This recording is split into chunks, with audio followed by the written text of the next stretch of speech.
अब हम जीव जगत अध्याय के दूसरे भाग में विभिन्न अधिगम बिंदुओं का अध्ययन करते हुए इन अधिगम उद्देश्यों को प्राप्त कर सकेंगे।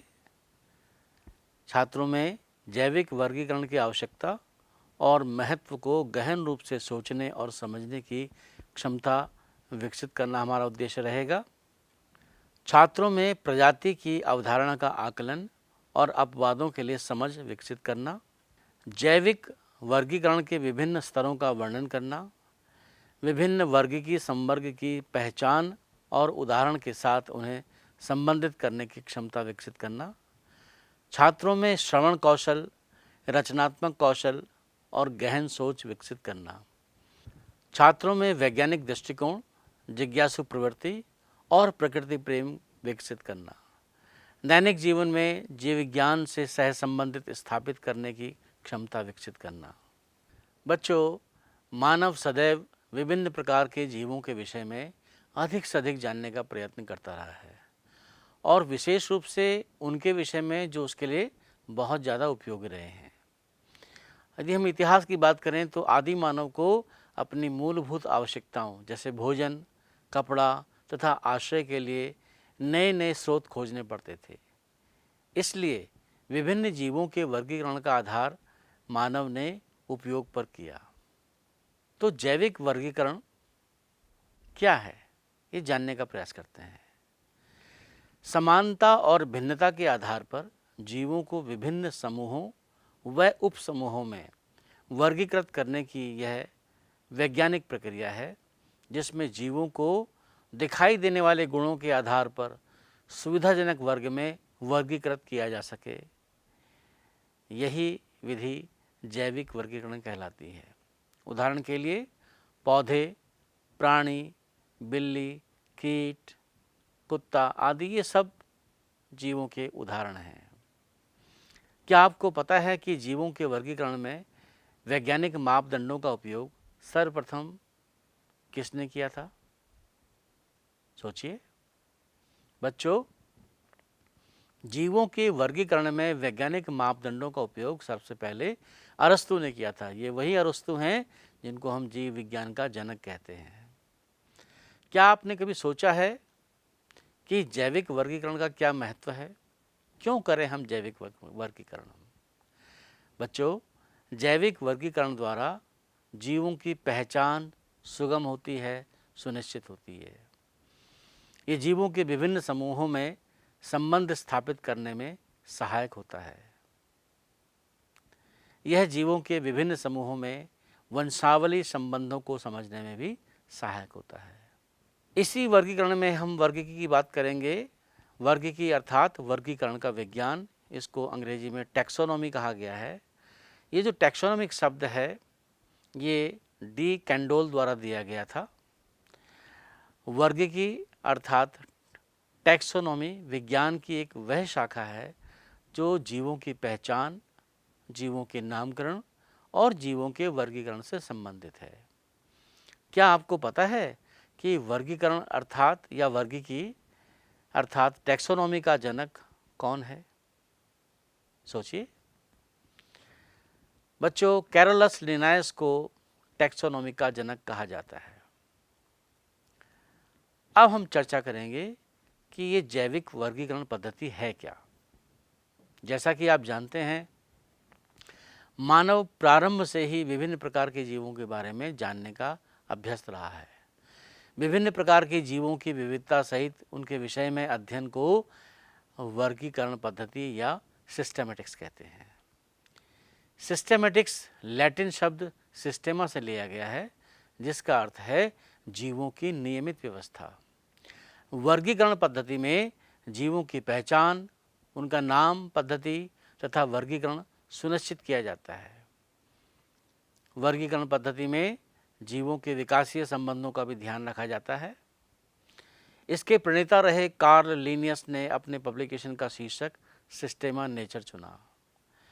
वर्गीकी अर्थात वर्गीकरण विज्ञान को समझने के बाद अब हम वर्गीकी संवर्ग को समझने का प्रयास करते हैं।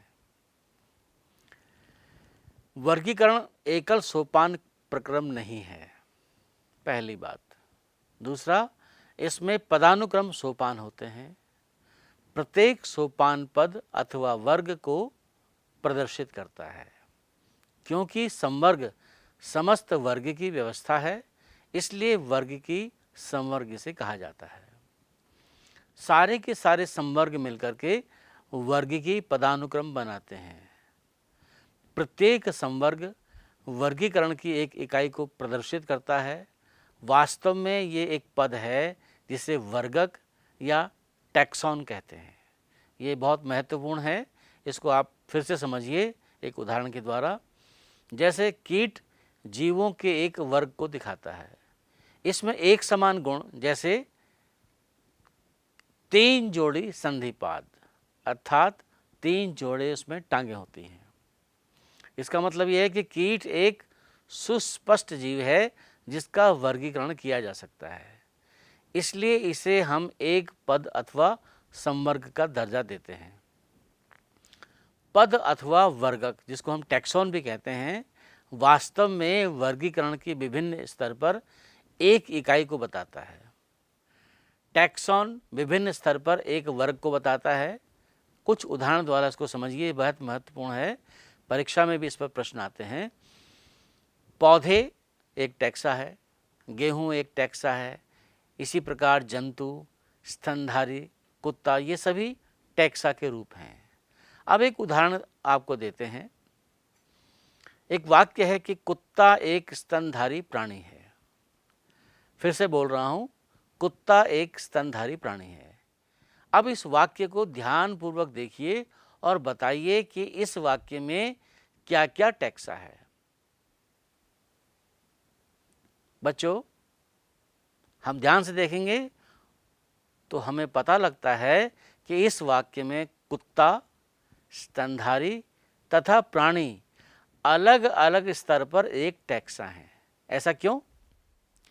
क्योंकि कुत्ता एक स्तनधारी है और स्तनधारी एक प्राणी है, इसलिए प्राणी, स्तनधारी तथा कुत्ता ये विभिन्न स्तरों पर टैक्सा को प्रदर्शित करते हैं, अर्थात ये विभिन्न स्तर पर एक टैक्सा है।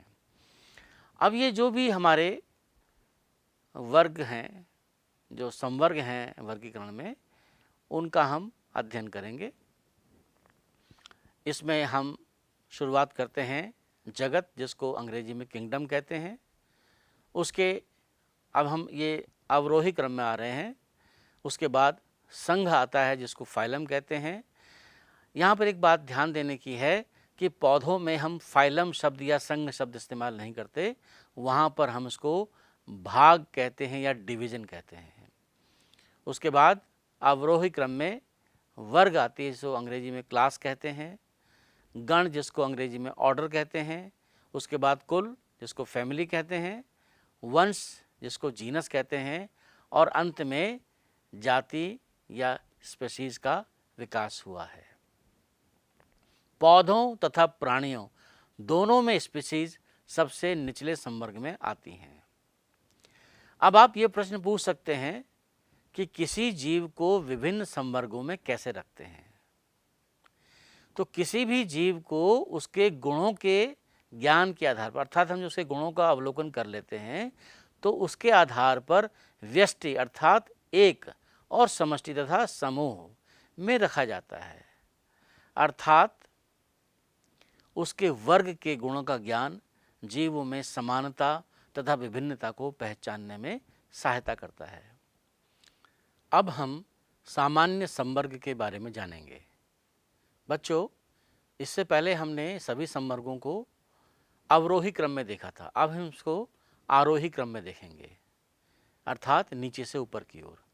स्पीशीज सबसे निचले संवर्ग में आती है। इसमें जीवों का वह वर्ग होता है जिसमें मौलिक समानता होती है, अधिक से अधिक गुण मिलते हैं। किसी भी स्पीशीज को उसमें समीपस्थ संबंधित स्पीशीज से उनके आकारिकीय अर्थात बाह्य आकार के विभिन्नता के आधार पर हम उन्हें एक दूसरे से अलग कर सकते हैं। उदाहरण के लिए सोलेनम ट्यूबरोसम आलू है, जबकि इसके साथ साथ संबंधित स्पीशीज है सोलेनम नाइग्रिम और सोलेनम मेलेंजेना है। एक और उदाहरण लेते हैं, पैंथरा लियो जो शेर है और पैंथरा टिग्रिस जिसको हम बाघ कहते हैं, बच्चों, मानव की जाति सेपियंस है जो होमो वंश में आता है, इसलिए मानव का वैज्ञानिक नाम है होमो सेपियंस। इसके बाद हम ऊपर की ओर बढ़ते हैं। स्पीशीज के बाद वंश आता है जिसको जीनस कहते हैं। ये संबंधित स्पीशीज का एक वर्ग है जिसमें स्पीशीज के गुण अन्य वंश में स्थित स्पीशीज की तुलना में समान होते हैं। वंश समीपस्थ संबंधित स्पीशीज का एक समूह है। आलू तथा बैंगन अलग अलग स्पीशीज हैं, लेकिन ये सभी सोलेनम वंश में आती हैं।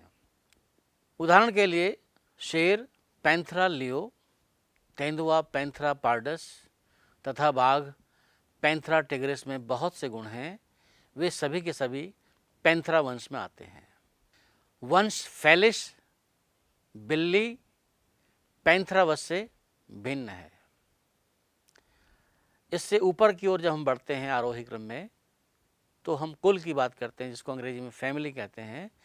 कुल में संबंधित वंश समाहित होते हैं। वंश तथा स्पीशीज की तुलना में इसमें कम समानता पाई जाती है। वर्गीकरण का आधार पौधों के कायिक तथा जनन गुण के आधार पर होता है। उदाहरण के रूप में पौधे में 3 विभिन्न वंश जैसे सोलेनम, पिट्यूनिया तथा धतूरा को सोलेनेसी कुल में रखते हैं। प्राणी वंश जिसमें पैंथरा, जिसमें शेर, बाघ, चीता आते हैं, इसको फेलिस यानी बिल्ली के साथ फेलिडी कुल में रखते हैं। बिल्ली तथा कुत्ते में कुछ समानताएं तथा कुछ विभिन्नताएं हैं, इसीलिए उन्हें क्रमशः फेलिडी तथा कैनिडी कुलों में रखा गया है। और ऊंची बढ़ते हैं। अगले आरोही क्रम में गण है जिसको अंग्रेजी में ऑर्डर कहते हैं। गण तथा अन्य उच्चतर वर्ग की संवर्ग की पहचान लक्षणों के समूहन के आधार पर की जाती है।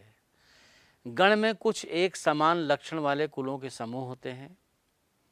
उदाहरण के लिए पादप कुल जैसे कॉन्वोल्व्यूलेसी, सोलेनेसी को पॉलीसोनियलिस गण में रखा गया है। इसका मुख्य आधार पुष्पी लक्षण है। प्राणी कार्निवोरा गण में फेलिडी तथा फेनिडी कुलों को रखा गया है। अब हम और ऊपर बढ़ते हैं। अगले सोपान में वर्ग आता है जिसको अंग्रेजी में क्लास कहते हैं। वर्ग में सभी प्रकार के संबंधित गण समाहित हो जाते हैं। उदाहरण के लिए प्राइमेटा गण जिसमें बंदर, गोरिल्ला तथा गिबॉन आते हैं। कार्निवोरा गण जिसमें बाघ, बिल्ली तथा कुत्ता आते हैं। इन सभी को मैमेलिया वर्ग में रखा गया है। इसके अतिरिक्त मैमेलिया वर्ग में अन्य गण भी आते हैं।